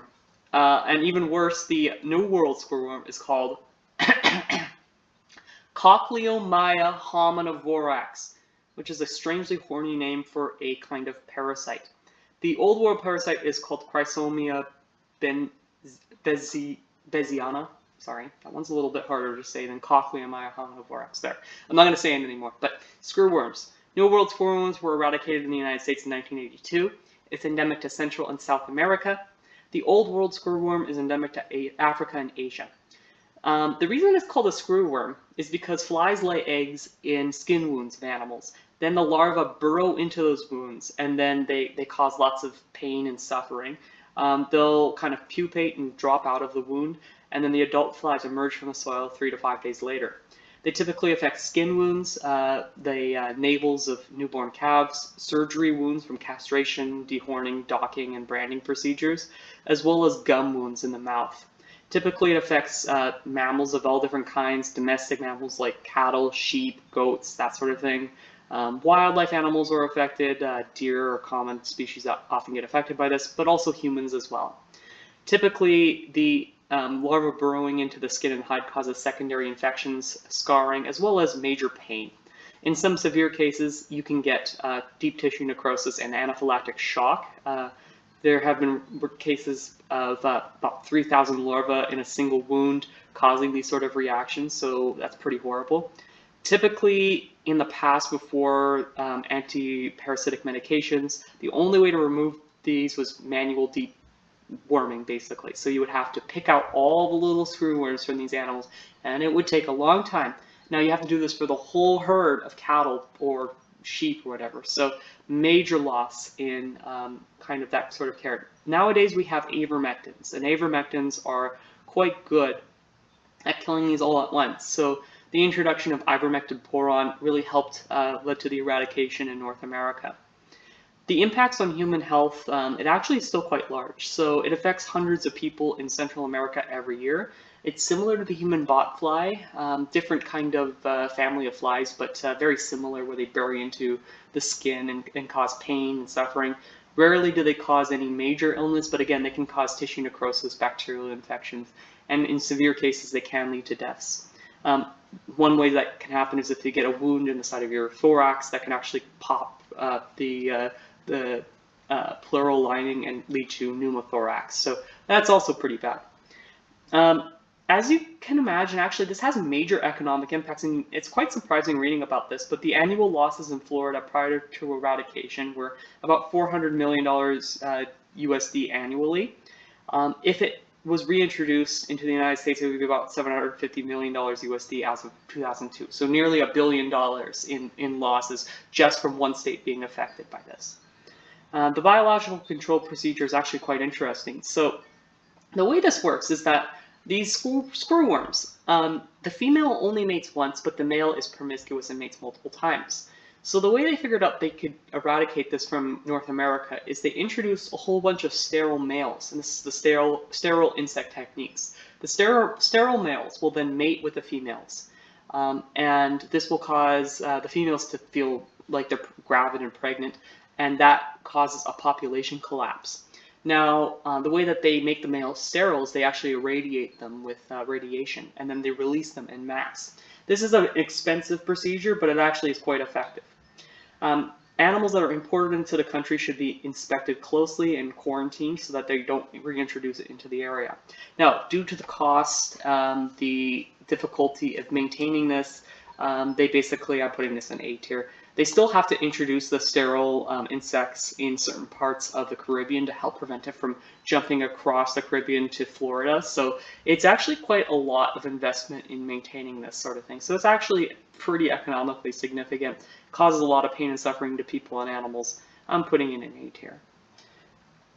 Sheep and goat pox. Again, another pox virus. It is transmitted through direct contact, so respiratory secretions, aerosols, as well as fomites. Endemic regions of this are the Middle East, Africa, India, Central Asia, and Southeast Europe. It affects sheep and goats. Endemic breeds are more resistant than European or exotic breeds. It typically is found in herds already affected by foot and mouth disease and peste des petits ruminants, that kind of thing. There are some cases where the young animals often have worse clinical disease than adults. It often causes fever, conjunctivitis, ocular nasal discharge, ptolism, so excessive drooling, skin papules and nodules, respiratory signs such as coughing or difficulty breathing, diarrhea, and death. Morbidity is up to 100% in some of these herds, but mortality reaches around 50%. It doesn't cause any human health issues. It causes major production losses in terms of decreased rate of gain, lower milk yield, wool and hide damage, abortions, secondary infections, and herd losses. And there's been some studies that showed that the outbreaks can take about, over 5 years to recover. One of them was like 6 years in India. Controlling this typically is with quarantine and treating affected animals supportively. There's no actual specific treatment, so nutrition, hygiene, prophylactic antibiotics, that kind of thing can help with these pox lesions on the animals. Vaccination is important to help protect the herd. You need to have about 75% coverage, and it needs to be done annually. So there's good vaccinations for this, but it does cause some major economic problems. I'm going to put it in C tier. I think that's where some of the other pox viruses have kind of wound up. Well, I guess I have the cowpox. I've got some other ones down here. Since there are good vaccines for it, I'm going to put this in D tier. Yeah, I'm going to put that one in D tier. Again, this is subjective, but we have really good vaccines to prevent against this. If this got into North America, we would have this settled pretty quickly. So that's part of the ranking kind of ideas behind this too. All right, let's talk about filariasis. This is a protozoal disease, heboprotozoal disease that includes two major species. There's Filaria parva, which is East Coast fever, spread by ticks of genus Halomomia in Africa. There's also Filaria annulata, which is tropical filariasis spread by Rhipicephalus ticks in southern Europe, North Africa, and Asia. It typically affects cattle, buffaloes, yaks, and camels in the case of Filaria annulata. It causes fever, weakness, weight loss, poor appetite, blood spotting in the conjunctiva, and large lymph nodes, anemia, and death. About 80 to 100% of cattle that are imported into these regions that get affected by it die, but endemic cattle breeds is only about 20%. Human health impacts, there's none of them. It does cause some production losses, especially with abortions, stillbirths, and decreased rate of gain, that kind of thing. It can be preventable with vector control such as parasite tick control, vaccination, having endemic African cattle breeds are specifically resistant against these, and quarantining and isolating newly purchased and imported cattle is important. I think since there's so many ways to prevent against this one, I'm pretty sure I'm just going to put this in D tier here.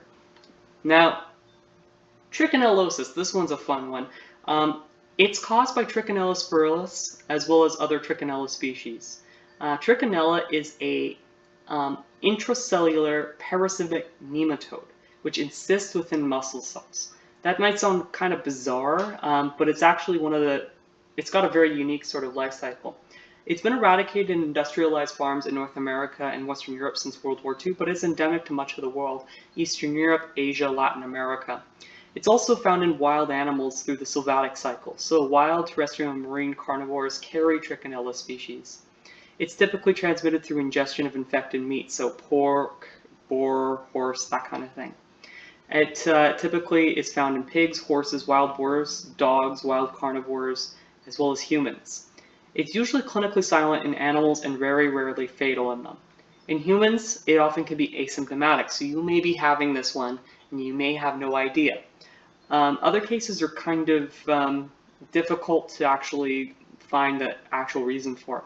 It can cause diarrhea, abdominal pain, headache, fever, facial edema, myalgia, vasculitis, hemorrhage, myocarditis if it gets to the heart, encephalitis if it gets to the brain, secondary pneumonia, and sepsis. Chronic cases often occur. It's very difficult for doctors to diagnose this one, as there's no real pathognomonic signs, and you may not even be showing any signs of it. It's easy to treat with anthelmintic, well, not easy to treat, but it can be treated with anthelmintics, steroids, and supportive care. There's about 10,000 human cases annually. Mortality tends to be low, so about 2 in 1,000, so 2.2%, something like that, are affected. It does cause some significant economic impacts. So typically the inspection costs are about $3 a head USD in the EU. That was back in 1998, so it's probably more like $5 now.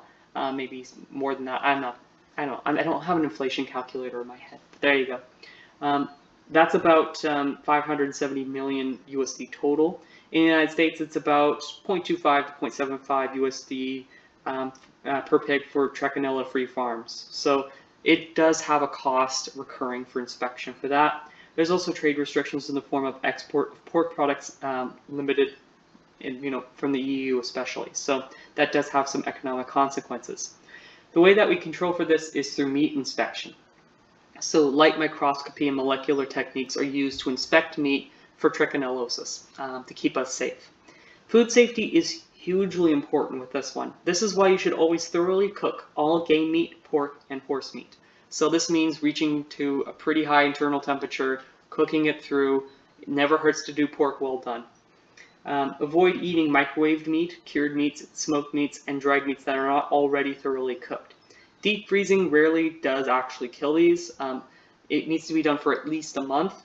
There's been cases of trichinellosis being revived from 5-year-old bear meat. So that's pretty big. Now, a lot of people have or are more interested in organic kind of backyard pig farming, and it's very important that if you're buying your pork, you buy it from a trichinellosis-free facility. That way you're much less likely to acquire this one, because good luck to your doctor to try to figure out where that's coming from. Given the difficulty of diagnosing it, but the lack of severe disease, I'm going to put this in B tier. It has some important economic consequences. So it's up there with rabies in terms of like problematic aspects to it, but it's not like one I'd be overly worried about. It definitely it merits a place in B tier, I think. All right. Now, trypanosomiasis. This is kind of the trypanosoma ones I've already, that aren't Doreen. If you remember that from earlier. Trypanosoma evanesci and Trypanosoma brucei are kind of the major ones that we're talking about here. Sura cause is Trypanosoma evanesci, or Nagana is Trypanosoma brucei. They're transmitted by biting flies, especially the tsetse, which is the common biting fly in Africa. I have a video about this as well, where I talk about trypanosomiasis in horses, so if you want to check that out, you can as well.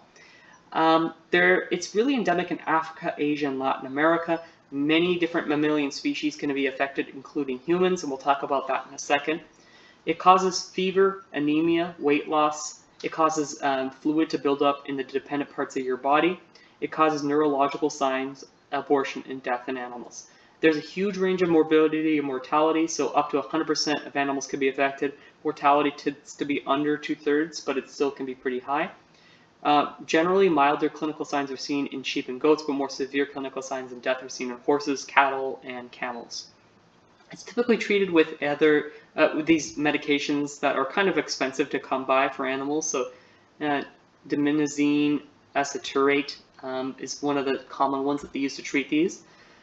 In humans, they typically see two different forms. So, Trypanosoma brucei causes African sleeping sickness, now commonly called sleeping sickness.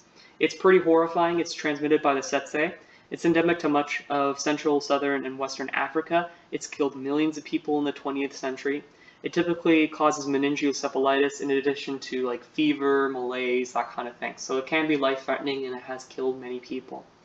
There's also one other one that I'll mention here. It's not really related, not the same species as these other ones. It's Trypanosoma cruzi, called Chagas disease. This one's transmitted by a different insect called the kissing bug. As the name implies, kissing bugs actually will bite you close to your mouth while you're sleeping, and then they will they'll poop on the place where they bit, and that's how the protozoan is transmitted. Very gross. It's endemic to Central and South America. It is moving northwards into the United States, although for some reason, from what I was reading, it actually is, the timing is a little bit off in some of these ones that are in America. It seems to poop a little bit after it bites you, so it's less likely to transmit. Anyway, keep that in mind. It does affect about 8 million people per year. It actually can be deadly. It typically causes myocarditis, so it basically causes inflammation of the heart. It can cause some of the other neurological and fever and vague signs that way too.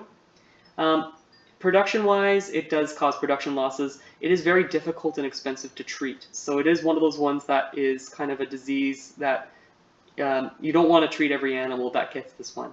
And you may not be able to know what's going on with the animals that are affected here. Biological control typically involves the treatment or prophylactic treatment of valuable animals, typically using vector control such as insecticides and fly traps to help control flies. You want to select breeds that are endemic for the resistant traits. So, like I said in my video about horses in this subject, a lot of imported horses from the Maghreb are not resistant to this, versus ponies that are from West Africa as well as from like Sudan have these kind of resistances built up. Now, I don't know exactly how much studying or research has been done to it. It doesn't seem like there's been a whole lot of studying into some of these resistant horse breeds, but resistant cattle breeds are very well known about for this. So they're kind of interesting that way. There's no vaccination available and actually no promising candidates on the horizon, so that's kind of sad. I think given the importance of some of these ones, tempted to put it in B tier. It does have a lot of human health consequences. I already have a lot in B tier already. I'm going to put it in A tier, I think. Yeah. It's going to be a very, it's going to look like a skyscraper almost looking here. Alright, so I've got just a few more here. This next one's a kind of a doozy. So this is tuberculosis complex. Now, you may not think of tuberculosis as like a complex. It's often thought of as, Mycobacterium tuberculosis if you're a medical student, but actually it's different species of Mycobacterium can infect different species. They're found all across the world, these Mycobacterium. They're found in wildlife, so that makes it very impossible to eradicate completely. It's transmitted through respiratory particles, aerosols, raw or unpasteurized meat and dairy, so pasteurize your milk. Sorry, got something caught in my throat there. Maybe it's a little bit of tuberculosis, who knows. What species are typically affected? Well, basically all mammals can become infected, including humans. Mycobacterium bovis is the one that we worry about most in our veterinary species, so cattle are the reservoir. but it can spread to ruminants, swine, equids, camelids, carnivores, rodents, primates, opossums, humans, that kind of thing. There's Mycobacterium caprae, which goats, sheep, and cattle are most likely to get those ones. There's also Mycobacterium tuberculosis, which is the human form of it. They're the main host for it, but it can spread to goats and other species as well. This causes chronic, debilitating, fatal disease in animals. It causes nodular granulomas, which are called tubercles, tuberculosis, and it's typically found in the lymph nodes, the lungs, intestines, liver, spleen, the pleura, peritoneum, that kind of thing. It causes a chronic dry cough, often causes muscle wasting, diarrhea, and death. Now, you may think that this is a disease of the past, like this is a Victorian era disease that we don't need to worry about anymore. That's actually not true. There's been a resurgence in tuberculosis since the 1990s due to 3 different factors, actually. So HIV/AIDS, which makes people more immunocompromised. There's been a rise in antimicrobial resistance, especially for Mycobacterium, because it has that big granuloma that protects it against a lot of different antimicrobials. And the collapse of the USSR. You may be wondering why that is. Well, a lot of the health services collapsed after that period in Eastern Europe and Central Asia. It also led to a huge decline in quality of life and economic well-being for the people involved. And as you'll see, tuberculosis is a disease of poverty. The biggest risk factors are typically HIV/AIDS, malnutrition, so if you're starving, you're not able to fight off this kind of disease, or if you're missing key nutrients, that kind of thing. Diabetes, again, it puts you in an immunocompromised state. Smoking, because you're actually bringing in a lot of particles that can damage the lungs and that can predispose to infection by tuberculosis. Alcohol and drug abuse, again, that's kind of a immunosuppression. Poverty, immunosuppression, and also malnutrition, that kind of thing. Urbanization, so you get a lot of people coming together. Crowding, so prisons, schools, hospitals, that kind of thing. Care facilities where you have the elderly. Migration, so refugees, immigrants, migrants, that kind of thing. They're much more likely to be exposed to tuberculosis. And healthcare workers, doctors, nurses, that kind of thing. Now, there's about 9.4 million new cases annually, and that number has stabilized. It actually hasn't gone up or down too much. There seem to be about 440,000 multi-drug resistant cases annually, which is an astounding number. My jaw did drop when I was reading that. About half of all people die from tuberculosis that acquire it, so 50 to 60%, so more than half. But only half of all cases are detected. Many people are infected and they don't know it, which is kind of terrifying as well. It's just a little cough. No, it's tuberculosis. Bovine tuberculosis is about 10 to 15% of all human tuberculosis cases, especially in the developing world. And about 2 million people die each year from tuberculosis. So it's a huge problem worldwide, and animal tuberculosis, human tuberculosis is a big continuum. It is a big One Health problem. The cost of human patient treatment is astoundingly high. So in the developed world, it's about $250,000 per patient. In developing nations, it's about $1,000 to $10,000 USD in developing nations. So out of the range for a lot of people to afford it.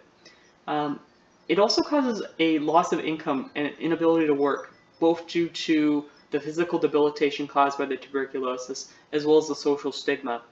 This is an enormously stigmatizing disease. If you have tuberculosis, you can't go out shopping, you can't go see your friends, you can't, a lot of these cases, you are going to be ostracized from your community because you're carrying a communicable disease. So this is one that can be hugely oppressive to the people that have it. For animals that acquire this, it causes huge production animal impacts, as you can get, because it causes chronic issues. These animals are chronically low milk producers. So dairy cows especially, they live for a long time, they're not producing very much milk. We don't really know what's going on with the cow. She doesn't seem to be doing well, that kind of thing. The culling of animals that are affected can also be economically devastating for a lot of people, especially in the developing world, but elsewhere. Now, there is actually parts of the United States where you could find cows that are positive for tuberculosis. They haven't eradicated, California and Michigan. Meat inspection is important, so that way we can find out kind of if these animals are infected by this disease. It's pretty obvious they have big granulomas in them. Dairy pasteurization, please, please, please do not drink unpasteurized dairy milk.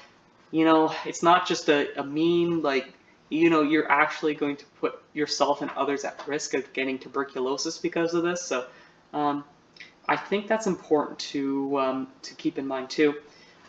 In other areas like culling affected herds is important. High-risk populations need to be screened with a tuberculin skin test as well as checks, x-rays. That's usually recommended, especially for people at high risk of acquiring this.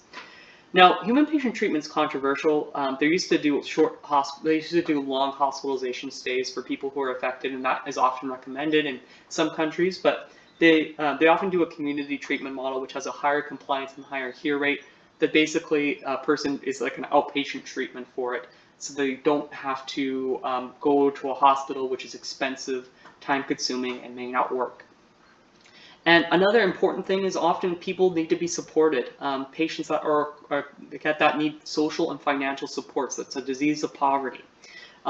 Given the fact that it's everywhere, it's very hard to get rid of. It causes huge economic losses. It affects a huge number of people in the year, and we're no closer to getting rid of it. It's going to get worse because people are becoming more vaccine hesitant. They're becoming more resistant to public health measures. Poverty is getting worse. War is getting worse. Displacement's going to get worse. This is S tier. I don't think I can put it above highly pathogenic avian influenza, but it's up there. That's pretty horrible. Vesicular stomatitis is a vesicular virus. It's spread in the spring and summer in Southeast Asia and Mexico, Central and South America.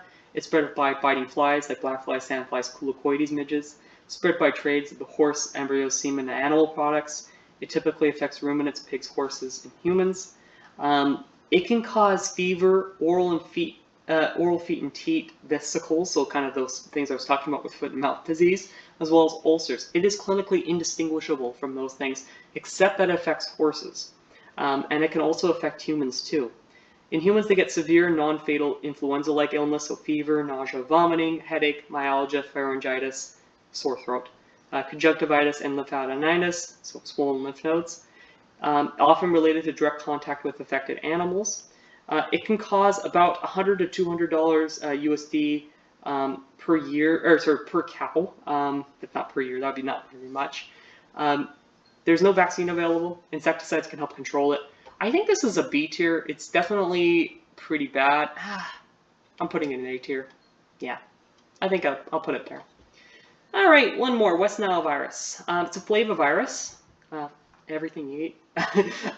Japanese encephalitis virus that's spread by arthropods such as Culex mosquitoes. It's found in Africa, the Near East, and Southern Europe, spread throughout North America between 1999 and 2003, starting in New York, and has spread to South America by 2005. So it's spread rapidly across the world. Has a striking increase in virulence since the early 1990s. It seems to be found especially late summer, high ambient temperatures, high rainfall, so it's going to be affected by climate change too. It's found in over 150 species of wild birds and 30 other vertebrate species, including humans. It seems that birds are the wild reservoir, and they're kind of the reaction vessel where that causes high levels of viral titers that can spread to other species. It basically affects, it really depends on host factors in terms of animal impacts. Mortality has been up to 75% has been recorded. In horses, about 10 to 12% result in clinical disease, but 28 to 45% of equine disease cases are fatal. It causes fever, neurological signs such as weakness, ataxia, paralysis, torticollis, opisthotonos, and incoordination. It causes depression, anorexia, lethargy, weight loss, myocarditis, and death. Humans are remarkably underdiagnosed. So a lot of people get this and never know it. But the 5% of patients that do get it were correctly diagnosed by their doctor. So this is one that's often incorrectly or underdiagnosed. Only about 1 in 4 infected patients develop the West Nile fever. In 1 to 150 to 250 patients get neurological disease, especially elderly people over the age of 65. They're 16 times more likely to develop neurological disease. It often leads to chronic neurocognitive and post-viral illness, and it can kill up to 10% of people that develop neurological disease. I haven't really found any good data about the economic impact, but I can assume it's pretty large if it's affecting many, many different species. Vector control, typically insecticides, mosquito repellents, mosquito screenings, that kind of thing are important. Vaccinations, especially birds, horses, are available. There's no human vaccine available. We don't really know the market demand, so I think that's kind of why they're not doing it. I think this is a B tier. I'm actually going to put vesicular stomatitis in B tier as well. I might rearrange some of these here. Let's see. I like the top two, Nipah virus. Yeah, I think these are all pretty important there. Yeah, I think this is. I'm going to put this one in B tier. So this is Peste des petits ruminants. And I think that's the tier list there. So this is the tier list I've got. Thank you so much for hanging around. This is a very long video. Took a lot of research. It's going to take me a little bit longer to edit this for sure. Let me know if you like these kind of videos. It takes a lot of effort, so I might just stick to my normal format most of the time. But every once in a while, I think you guys deserve a little treat here. So thank you so much for watching. Let me know what you think about this video, if you learned anything interesting, if you have any questions, or if you have any topic suggestions for future videos, I'd love to hear it. This has been really fun to do. Thank you guys, and peace.